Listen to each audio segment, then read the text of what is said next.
আজকের ওয়েদারটা কিন্তু বেশ ভালো আছে, তো সেই জন্য আমরা বেরিয়ে পড়েছি। আর আমরা যাচ্ছি ডান্ডি ফোর্ট। আর এই ফোর্টটাতে আমরা ফার্স্ট টাইম যাচ্ছি। যেতে যেতে এই প্রাকৃতিক সৌন্দর্য উপভোগ করতে করতে যাচ্ছি। দেখো পাশে আটলান্টিক ওশিয়ান, এদিকে সূর্য কিন্তু মেঘের ফাঁক দিয়ে উঁকি মারছে। কিন্তু ডান্ডি ফোর্ট যে মিউজিয়ামটা আছে সেটা এই সময় বন্ধ, মানে আমরা খোলার সময় এসে পৌঁছতে পারিনি।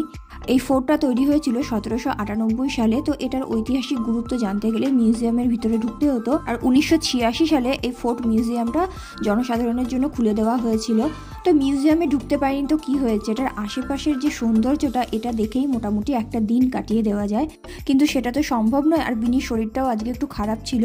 আর বিনির ঠাম্মি দাদুর কিন্তু এই আয়ারল্যান্ডে আসার পর প্রথম ঘুরতে বেরোনো।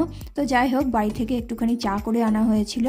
চা আর ব্রেড সবাই মিলে খেয়ে আজকের বিকেলটা কিন্তু খুব ভালোভাবে এনজয় করলাম। আমার এই মিনি ভ্লগটা কীরকম লাগলো তোমরা কিন্তু অবশ্যই কমেন্ট করে জানিও।